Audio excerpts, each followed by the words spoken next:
Let me ask you something. If you had to list the most important tools for health and healing, what would come to your mind first? Maybe it's emotional stability, maybe it's sunlight, time outdoors, barefoot in the grass, slow deep breathing. Maybe it's nutrition, movement, or connection with the people you love. Actually, I've just listed some of the things that come to my mind. And yes, I think all of these things matter, but today I want to focus on something we often overlook, and that's the power of sound. I came across a fascinating piece of research recently. The song of birds can actually stimulate plant growth and flowering. Think about that for a second. Plants with no ears responding to the melodies floating in the air. Clearly, sound is not just entertainment. It's energy, it's vibration, it's resonance. And resonance is the secret language of the universe. We already know this instinctively. A baby calms down when its mother hums.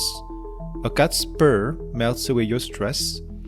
A favorite song can lift you out of heartbreak or make you cry when you didn't even know you needed to. And if we go back far enough, to the very origin of existence itself, sound has always been there. In the Bible it is said, "In the beginning was the Word, and the Word was with God, and the Word was God." In Hinduism, we have the sacred sound Om, considered the primordial vibration from which the universe was born.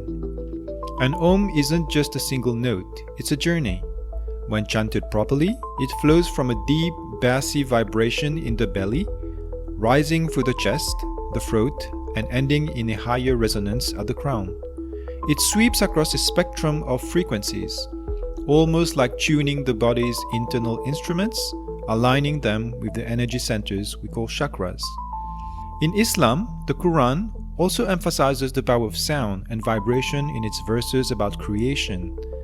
And scientific studies have actually shown the positive neurological effects of listening to verses in the Quran. And this isn't just philosophy, it's practice. Chanting, mantras, and sound-based meditations are still some of the most powerful tools we have today for calming the nervous system, focusing the mind, and even healing. If you've ever tried Brahmari Pranayama, the humming bee breath, you know what I mean. You close your eyes, cover your ears, and hum like a buzzing bee. Within minutes, your brain waves slow down, melting away stress, and you're wrapped in this cocoon of inner vibration. Now, fast forward to today, and we're rediscovering what the ancients already knew. We have binaural beats. When two slightly different frequencies are played in each ear, your brain hears a third frequency and syncs to it. Depending on the frequency, this can encourage relaxation, focus, and even deep sleep. We also have solfeggio frequencies, ancient tones believed to harmonize the mind and body. 528 Hz, for example, is often called the love frequency and is said to promote healing and DNA repair. Whether or not you buy into the labels, many people feel a tangible difference when listening to these sounds. And then there's something more controversial but very interesting. Researchers like Dr. Anthony Holland have been experimenting with resonant frequencies to target cancer cells. In some studies, exposing cancer cells to specific frequencies actually caused them to shatter, like a wine glass breaking when a soprano hits the right note. Now, personally, I don't think of cancer as an enemy to fight. I see it as a messenger, an imbalance, a disharmony. For me, sound isn't about killing anything. It's about helping the body remember its natural harmony.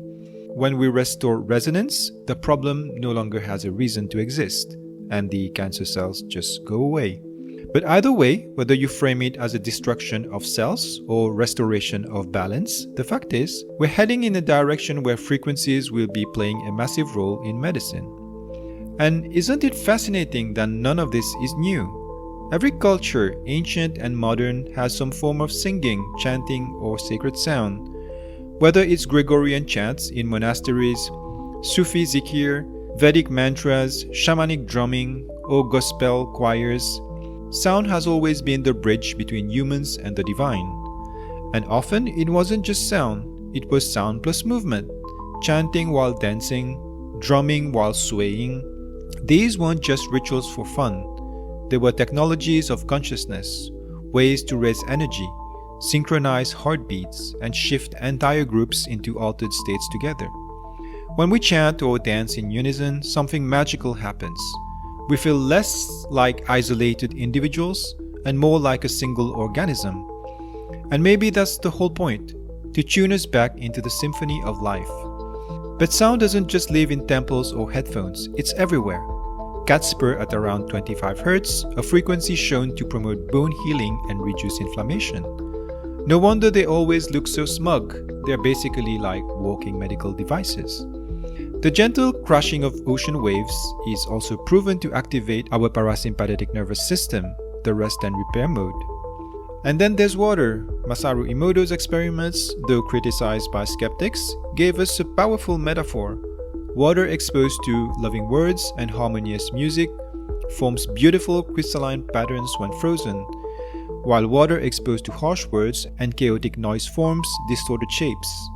Considering that we humans are about 70% water, the way we surround ourselves with sound, music, and even words we speak might be shaping us at levels we barely understand.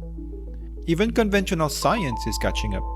Studies show that sound therapy can reduce anxiety, lower blood pressure, and improve sleep. Music therapy is now being used in hospitals for pain management and recovery. But the mystery is bigger. If sound can shape water, if sound can shatter cells, if sound can alter consciousness, what else can it do that we haven't discovered yet?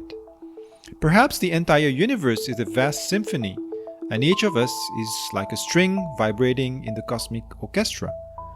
When we're out of tune, we suffer. When we're in resonance, we thrive. And maybe that's what spirituality, healing, and even life itself are about, finding our way back to harmony. So the next time you feel stressed, don't just think about vitamins or supplements. Try humming. Try chanting Om. Try lying on the grass and listening to the birds. Remember, sound isn't just something that enters your ears.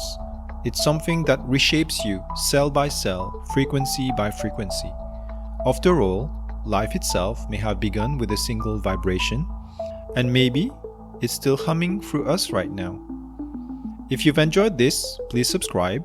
Perhaps one day I'll be diving into each of those different aspects of sound. Take care.